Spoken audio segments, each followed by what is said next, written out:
Welcome. I'm Mindful G, the host of Inside the Logic podcast. And the question of the week is, has Dr. Google ever scared you so bad you made a doctor's appointment? Now, please share your experience in the comments, and I'll share a few of y'all's comments next week on Logically Speaking.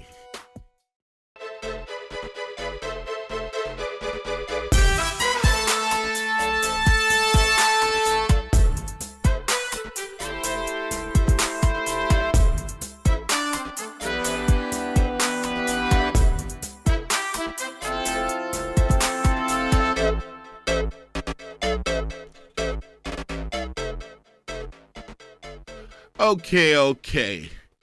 Can I confess something? One day, I felt bad. I didn't go to the doctor. I didn't call a nurse. I didn't consult a professional. I Googled my symptoms. And according to Dr. Google, I should have been dead already.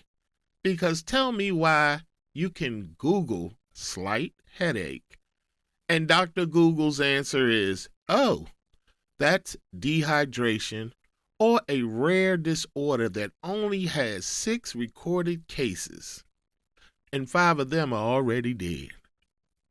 Welcome to Inside the Logic. Today's episode is called, I Googled My Symptoms. Now I'm dying. And if you ever allowed Dr. Google to scare you into thinking you had a terminal illness while sitting perfectly healthy on your couch, this episode is for you. Because, let's be real, Google or WebMD doesn't diagnose. They usually escalate. You don't start at cancer. Google takes you there. You search back pain. Google responds, could be bad posture or irreversible spinal degeneration. Now, why does Google ever say you're tired? Drink some water. Relax.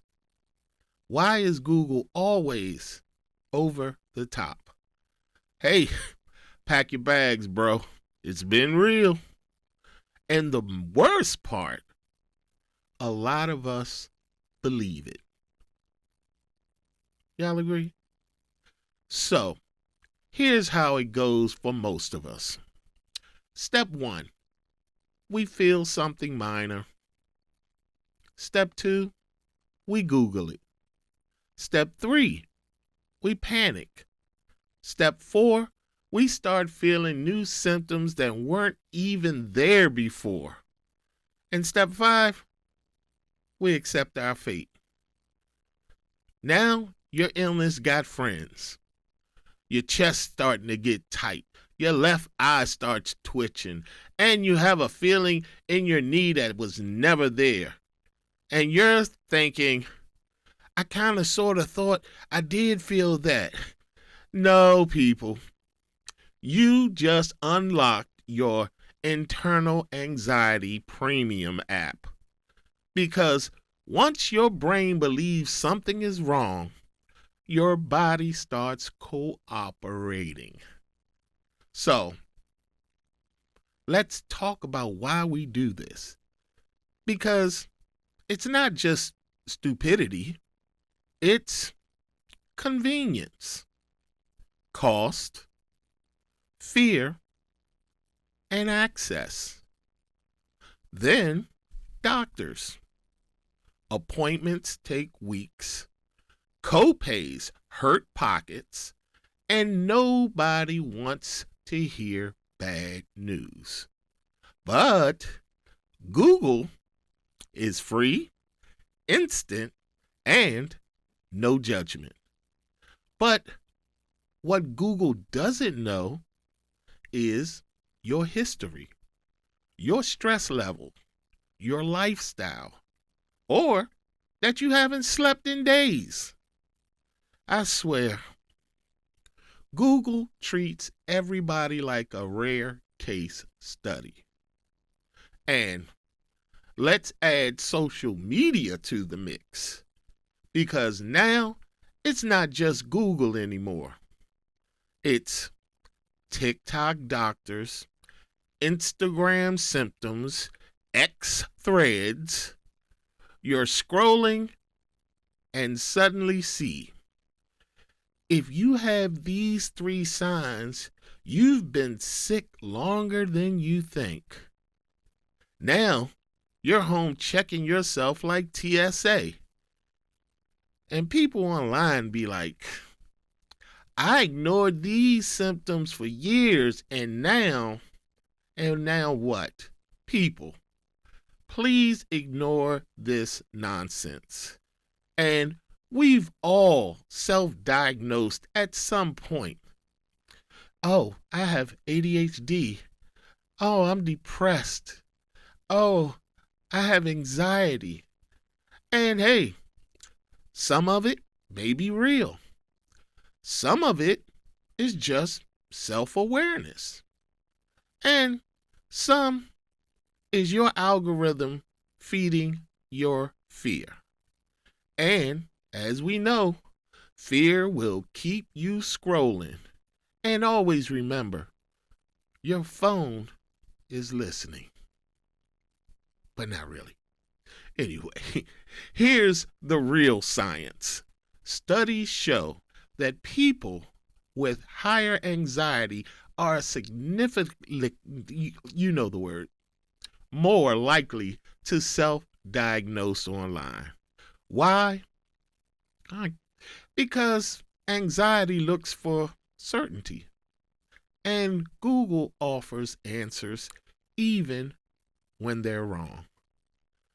Anxiety says, I just need to know. Google says, okay, here's 47 possibilities. Good luck. And now your anxiety has a playlist. And the more you search, the more symptoms you notice, and the worse you feel. It becomes a never-ending loop. But let's be clear. Health awareness is a good thing, and knowing your body is important. But there is a line, people. Awareness says, something feels off. Let me get it checked. Obsession says, I read 12 articles and now I'm convinced. Now see, awareness leads to action, and obsession leads to panic. And panic feels productive, but it doesn't heal anything. And I'll give you another fact. Most of us are tired, overworked, underrested, and stressed. So, of course, our bodies feel weird at times.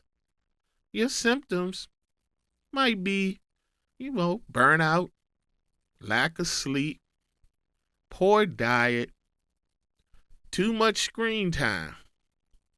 But Google never suggests just take a break.